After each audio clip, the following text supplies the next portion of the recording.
what can they do to make sure their life is better when it comes to food? The best advice I can give is educate yourself and talk to other people, because we cannot solve our problems individually. We have to make the knowledge more available, more accessible to everybody.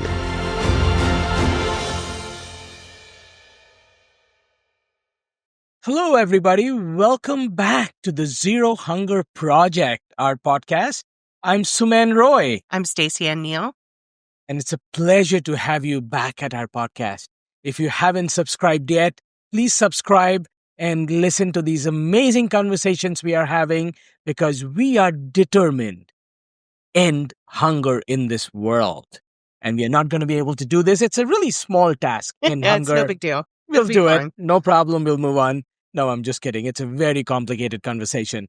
And we have some amazing guests joining us for the next 52 episodes of this podcast. And we're going to have some tough conversations. So looking forward to having you in this journey. Stacia? I would like to welcome to the podcast today Dr. Mustafa Koc, who is an emeritus professor of sociology at Toronto Metropolitan University. He was among the founders of the Centre for Studies in Food Security, Food Secure Canada, and the Canadian Association for Food Studies. He's a board member of Food Secure Canada and the Canadian Association for Food Studies. Thank you very much for joining us today, Dr. Koc. Pleasure. Thank you very much. Mustafa, I've known your work for a long time during my days on the Toronto Food Policy Council. Somebody I really looked up to when it comes to really understanding food security, food justice, food sovereignty. So my question then is, are those concepts interchangeable? Yes and no. I mean, these are what I would call food jargons, and we all define an elephant the way we want to see it, and you probably notice a story about 7 blind person, each holding different parts of the elephant and describing it in a very different way. Okay, and so food security, probably among these concepts, is the oldest one. And it was introduced by the Food and Agricultural Organization of the United Nations in 1974 at the World Food Forum. And they were, at that time, they were going through a series of serious crises. The trade between US and Russia around grains resulted in the rise of food prices. There was a famine in Bangladesh, in Bengal, and there were problems in terms of the global markets, and oil prices, energy prices went up as a result of OPEC boycott, and many third world countries could not even pay their debts, so there was a third world debt crisis. Around that time, the UN agencies started saying, how are we going to deal with this problem? And they organized in 1974, first of all, a population conference in Bucharest, followed by a food conference in Rome. And in Bucharest, they basically decided to reduce the world population or control world population. And then in Rome, they decided to make sure that there will be enough food to feed people. So the food security concept from the first day on focused on availability of food. And later on, people started criticizing. Amartya Sen, for example, was saying that, there are entitlements. Not everybody can, yes, the food can be available, but not everybody can access to food. So in the 1996 World Food Forum definition, FAO defined food security as all people at all times have physical and economic access to sufficient, safe, and nutritious food that meets their dietary needs and food preferences for an active and healthy life. I mean, this is a concept. It's like Lord's Prayer. It's so difficult to remember or memorize. But really interestingly, around that time, at the 1996 forum, the civil society organization Via Campesina introduced an alternative concept called food sovereignty. And food sovereignty, if food security was emphasizing availability and accessibility of food, food sovereignty was saying, well, you know what? People should have the right to eat what they like to eat. They want to produce what they want to produce. And we, especially people in the developing countries in the third world, we do not want rich countries dumping their cheap food to us, and we are rejecting that. So they are talking about the right of communities, right of nations to define how they manage their food system. Very different concept than food security. After that, other concepts emerged like food justice, food democracy, and if you want, we can discuss them later on, but these have been the two competing perspectives. One was defended by the mainstream global agencies. The other one was defended by the peasant organizations. So, with food security and food sovereignty, we talked about these two. And do you think it's really competing, or does it work hand in hand to some extent? The way we define it at the Center for Studies in Food Security, they are complementary. I always argue that you cannot have food security without food sovereignty. Or you can be perfectly food secure, for example, in a concentration camp, as long as they are giving you a piece of bread or whatever. You can be perfectly food secure in a prison if they are feeding you food, but it is not a dignified way of having access to food. It is not what you want to eat. It may not be what you want to eat. It's just grab in front of you. So without food sovereignty, food security means very little. It means calories, perfectly fine, but you need food sovereignty to have food security. So tell us then about food justice. Food justice is the same thing, really, in a way, but food justice is asking, who are the producers? Food is coming from different places, but under what conditions these people are producing these? So they are looking into the inequalities in the food system in terms of access. Are men and women have equal access to food, especially in developing countries where they have different entitlements? Do people have equal access to land to produce what they want to produce to feed their families?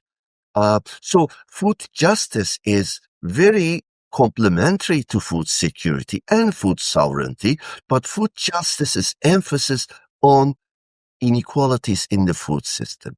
Food security's emphasis is on availability and accessibility of existing food, and food sovereignty is talking about right to food and how it can be defined by the communities in different ways.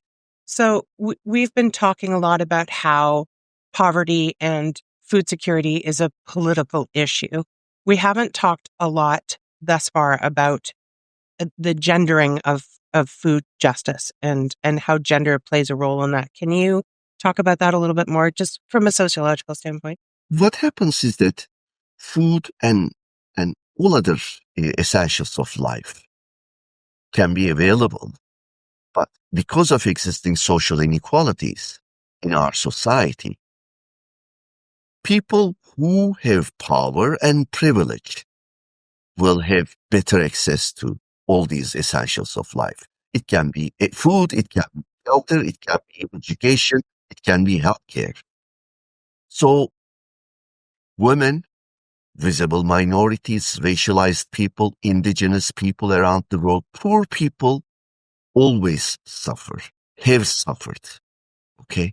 And these inequalities, when they are combined, they make life even worse for people. So if you are poor and racialized woman, your situation is far more difficult than somebody else. These are certainly, and there are many other terms like the three that we talked about. Why do you think for our listeners it is important to actually understand these differences?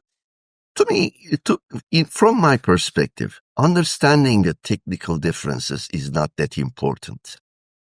But understanding the fact that we have a food system which is not fair, which is not just, which is not providing equal access to all people at all times. Understanding that is important.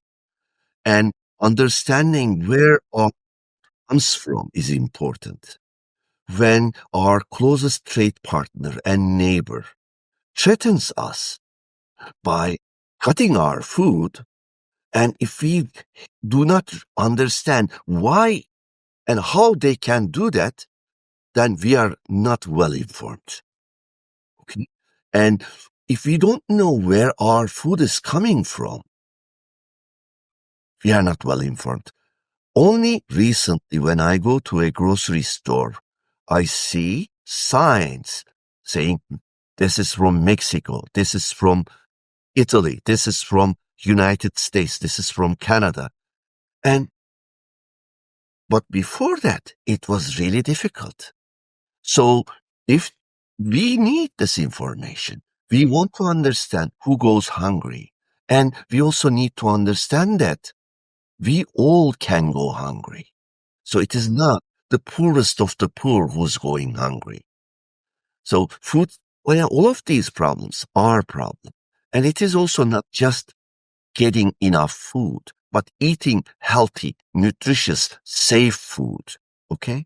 So we want to know what kind of chemicals are there on our food. We want to know how the workers who are producing our food are under what conditions they are working. Right now, we are talking about food localism, and we are basically saying that local food is better than global food. But we do not understand who are the farm workers in Ontario providing our local food. These are mostly Mexican, Guatemalan, Jamaican workers who come here, work under sometimes very unfair, very difficult conditions, and they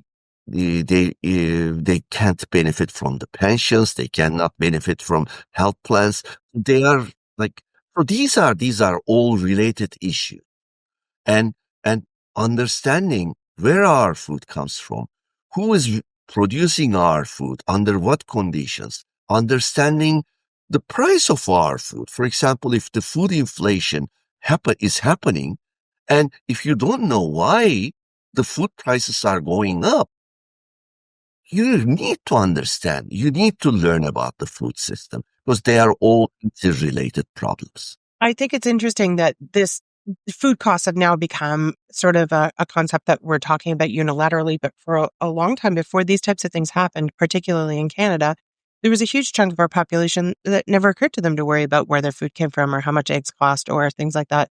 And now we are being brought up short and in line with other countries who think about this all the time, every day and every night. And I think that's part of, because now it's starting to affect a group of people, a subset of the population who previous to this moment in time possibly didn't have to worry about those things as much as they do now. So that, for me, I see a rise in popularity that is in line with that. Yeah, so I certainly think that in North America, and I don't know, Mustafa, if you would agree with this, but we are used to the cheap food system. And now if we are looking at really what the cost of food is, that's a huge eye-opener for many. Mustafa, do you agree with that statement? I do. I mean, I have seen food prices such as, like, for a head of cauliflower, for example, was selling at one point for $15. $15 for a head of cauliflower. And I'm puzzled. I want to understand why it is so. But I also am knowledgeable enough that in Northwestern territories, in Yukon, it was an everyday reality. And if we do not subsidize their food, like a bag of milk, for example, can be sold there for $20. It's selling for $11 because half of it is subsidized by the government, but only certain things are accessible there. So what they are suffering in the north is now catching us here in the south. And we really need to understand these, who are supplying our food, who are benefiting from the price arrangements. We are, like in Canada, for example, like I will give you the example of beef. Most of our beef is handled by two companies. One is a US-based company, the other is a Brazilian-based company. These two companies handle 95% of beef in Canada. So farmers have no alternatives. They will either go to one firm or the other firm. Consumers, I mean, people who are purchasing beef in the wholesale market have no alternative. They have to go either one or the other. So as a Canadian, if I want to eat Canadian beef, I am ultimately purchasing that beef from either a Brazilian company or an American company that's operating in Canada. Is that correct? In Canada. And only there are 3 meat processing plants. One in Ontario, 2 of them are in Alberta. They are supplying all the beef in Canada. But this is basically monopoly game. Okay? Yeah. And if you played monopoly game, it's really fun at the beginning. Everybody enjoys it. It stops being fun pretty quick though. Yeah, but when towards the end of it, you know that the person who owns all the most expensive lots will win the game, and everybody is bored, and it's really frustrating. That's exactly what is happening in the agri-food system, in food retailing. Like again, in food retailing, just 3-4 companies control nearly 80% of the market. And I was going to ask you about that. How do we sanction those people? How do we monitor those people? What kind of infrastructure can we have in place to get them to do the right thing? I'm shaking my fist at the sky, but who do we have to talk to? What do we do?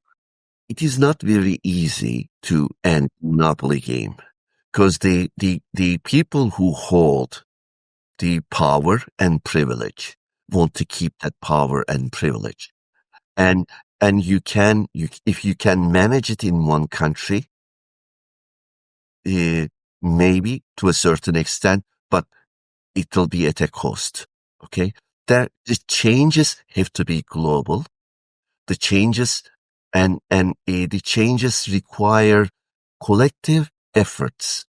And unfortunately, at this current moment, it is a very difficult game. And for that reason, for average consumer, the thing we can do is basically supporting as much as we can local farmers, local processors, local restaurants,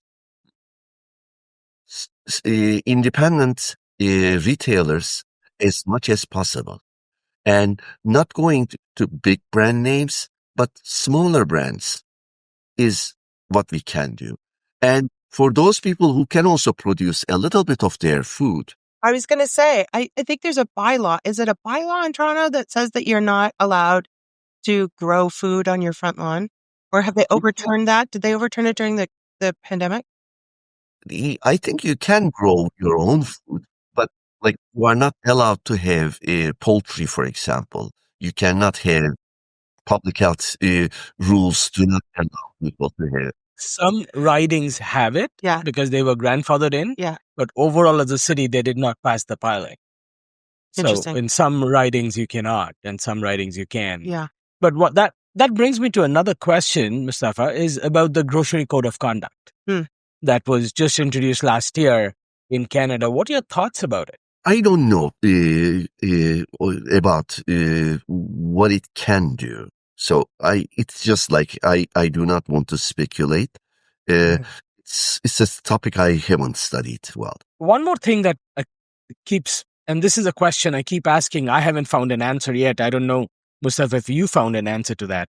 With everything that's going on geopolitically, for some reason, the borders closed down. How many days of food do we have in this country? Well, we had in 2000, we had this Y2K crisis, or never happened, but there was a danger that Y2K would wipe out our digital systems and we will not be able to handle our banks and gas stations and grocery stores. So around that time, we did some research in Ontario, and we realized that average, like on average, Toronto, a big city like Toronto, could last for 4 days. Say that again. Say that again. Yeah, sure. Toronto could last 4 days. 4 days. What happens? Of course, everybody have food in their houses, and people, especially people coming from places where they experienced shortage of, they know the meaning of food shortage. They know the meaning of food inflation, or they experienced wars. They keep food in their homes. So it may allow them to last for a couple more days. After a while, we will run short of our food. And many people, younger people, or sometimes older people living in apartment buildings, may not always have access to food they want. And especially in recent years, we are becoming increasingly relying on food that is being brought to our home by others. So many people are not even cooking at their homes. They dial up a number and the food comes to them. That may not be possible under certain circumstances. If our digital system will collapse because of an electrical storm or something, we will experience serious problems. I think food security is not just thinking about how much food, how many calories we can provide for each household, but food security is thinking long term. How are we going to feed this city? How are we going to feed our country? How can we make our farmers more prosperous so that they can keep feeding us?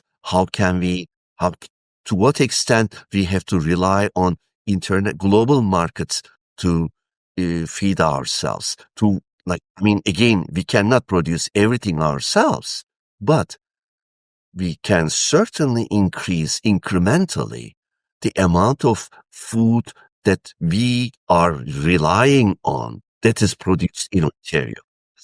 And it's just by a small increment.